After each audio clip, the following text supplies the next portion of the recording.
Ya, pemirsa, sementara itu Sukmawati Soekarno Putri melaporkan Ketua Front Pembela Islam Habib Rizik Syihab ke Barreskrim Mabes Polri. Ceramah Habib Rizik di daerah Jawa Barat beberapa waktu lalu dianggap telah melecehkan Pancasila dan juga martabat Presiden pertama RI Soekarno.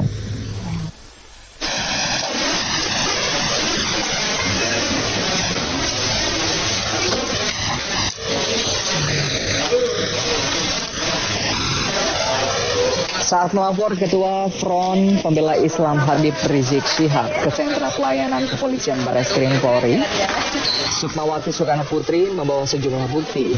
Putri Presiden pertama Soekarno ini mengaku tersinggung atas ucapan Ketua Front Pembela Islam Habib Rizik setelah melihat rekaman di media sosial saat memberikan ceramah di Jawa Barat beberapa waktu lalu. Saat ceramah, Habib Rizik melontarkan kata-kata yang tidak pantas, melecehkan Pancasila, serta menghina kehormatan dan juga martabat Soekarno sebagai proklamator dan Presiden pertama Republik Indonesia. Dalam laporannya, Sukmawati melaporkan Habib Rizik telah melanggar pasal 154A KUHP tentang penodaan lambang negara. Saya pikir beliau itu kan seorang pimpinan kok ngomong yang tidak sepatutnya, ya. Apa itu yang bisa kita jadikan satu idola? Ya, dan Pancasila itu sudah diakui oleh seluruh rakyat Indonesia. Nah, beliau ngomong sesuatu yang tidak pantas bagi kami, bagi kita semua. Mungkin bapak-bapak, ibu akan mengatakan itu sesuatu yang tidak pantas. Tidak ada bahasa lain selain bahasa itu. Mungkin seperti itu yang bisa kita sampaikan. Silakan. Ya, untuk menindaklanjuti, saya kira mekanismenya, prosedurnya pasti ada tahapannya. Pasti yang dilaporkan itu akan dipanggil untuk diminta klarifikasinya.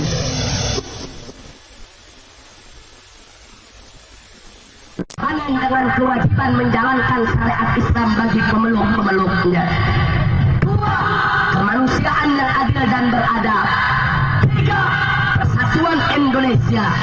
4. Kerakyatan yang dipimpin oleh hikmat kebijaksanaan dalam permusyawaratan perwakilan.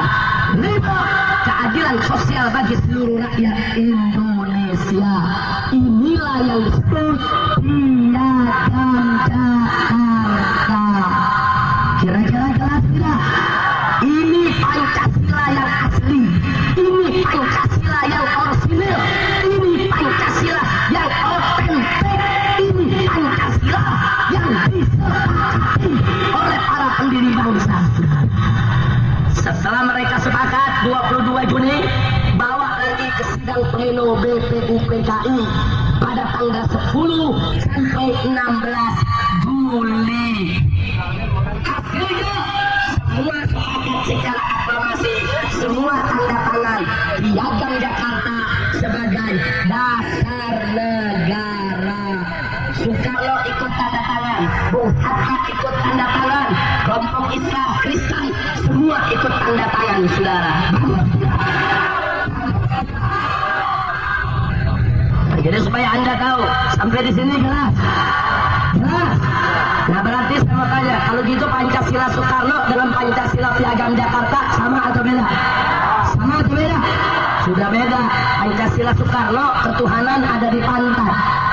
Pancasila Piagam Jakarta ketuhanan ada di kepala, saudara. Beda tidak? Beda tidak? Mana lebih bagus? Mana lebih bagus? Pancasila Soekarno atau Piagam Jakarta? Pancasila Soekarno atau Piagam Jakarta? Piagam Jakarta, saudara. Dan perlu dicatat, Pancasila Soekarno pendapat pribadi, sedangkan Piagam Jakarta hasil ijma kesepakatan, saudara. Maka itu saya mau tanya, kalau saudara namanya kesepakatan, bagus tidak? Alhamdulillah, itu yang kedua. Oleh para pendiri bangsa, saudara. Setelah mereka sepakat 22 Juni bawa lagi ke sidang pleno BPUPKI pada tanggal 10 sampai 16 Juli. Hasilnya semua sepakat secara aklamasi, semua tanda tangan Piagam. Berarti saya mau tanya, kalau gitu Pancasila Soekarno dengan Pancasila Piagam Jakarta sama atau beda? Sama atau beda? Pancasila Soekarno, ketuhanan ada di pantat. Pancasila Piagam Jakarta, ketuhanan ada di kepala, saudara. Beda tidak? Beda tidak? Mana lebih bagus? Mana lebih bagus? Ketuhanan dengan kewajiban menjalankan syariat Islam bagi pemeluk-pemeluknya. 2. Kemanusiaan yang adil dan beradab. 3. Persatuan Indonesia. 4. Kerakyatan yang dipimpin oleh hikmat kebijaksanaan dalam permusyawaratan perwakilan. 5. Keadilan sosial bagi seluruh rakyat Indonesia. Inilah yang disebut Piagam Jakarta. Kira-kira jelas tidak? Ini Pancasila yang asli. Ini Pancasila yang orisinil. Ini Pancasila yang otentik. Ini Pancasila yang disebut Jakarta sebagai dasar negara. Soekarno ikut tanda tangan, Bung Hatta ikut tanda tangan, kelompok Islam, Kristen, semua ikut tanda tangan, saudara. Jadi supaya Anda tahu, sampai di sini jelas. Jelas. Ya, pemirsa, unjuk rasa mengecam dugaan penistaan agama yang dilakukan oleh Gubernur DKI Jakarta Basuki Cahayapurnama terus berlanjut. Ribuan Muslim dari Kabupaten Bekasi dan juga Kota Bogor berunjuk rasa menuntut polisi menangkap Ahok dan memprosesnya secara hukum. Ahok dianggap secara terang-terangan melecehkan surat Al-Maidah ayat 51. Ribuan umat muslim se-Kabupaten Bekasi berunjuk rasa di lapangan kawasan industri Hyundai Cikarang Selatan, Kabupaten Bekasi, Jawa Barat, Kamis pagi. Mereka mengecam Gubernur DKI Jakarta Basuki Cahayapurnama yang diduga melakukan penistaan agama secara terang-terangan terhadap isi surat Al-Maidah ayat 51. Masa juga membawa keranda bergambar Ahok. Usai melakukan orasi, masa melakukan aksi long march dengan berkeliling di kawasan industri. Mereka mengancam akan melakukan aksi yang jauh lebih besar jika tuntutan mereka tidak mendapat tanggapan dari pihak kepolisian.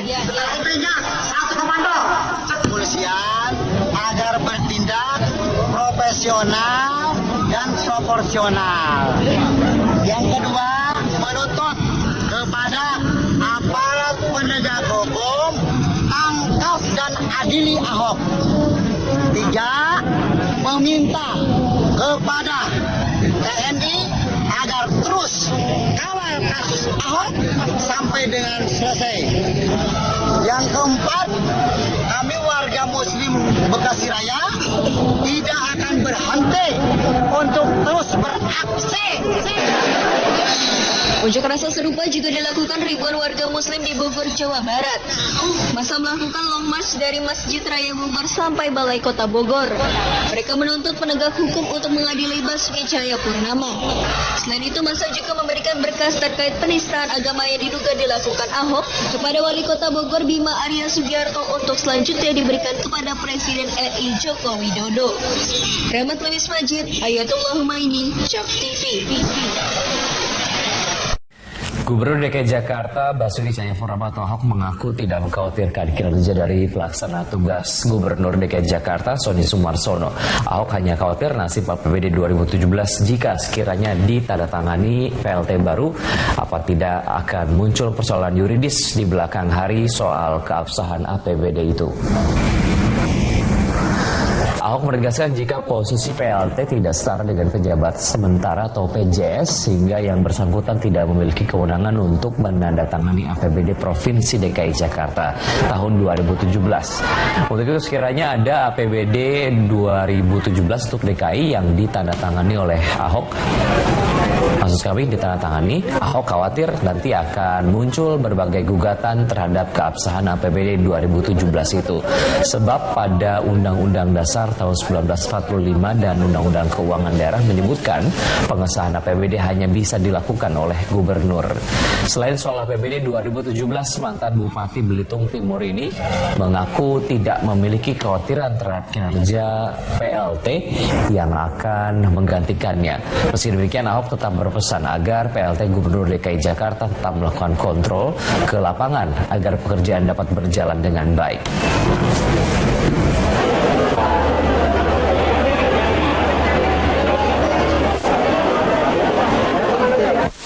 sama. Tapi saya nggak tahu nanti yang saya persoalkan apakah boleh PRT diberikan wewenang mengurusin APBD. Karena Undang-Undang Dasar 45 sampai Undang-Undang Keuangan Daerah itu adalah hak gubernur, nggak ada PRT. Pak, tapi kalau Permen tentang 74 nggak boleh. Makanya persoalannya apakah Permendagri bisa mengalahkan undang-undang itu yang sedang kita uji di MK. Kalau soal cuti sih nggak masalah. Yang saya persoalkan soal membahas anggaran. Sebenarnya kekhawatirannya apa sih Pak? Kekhawatirannya kalau digugat orang bisa nggak sah. Kalau dipetulkan orang segala macam gimana?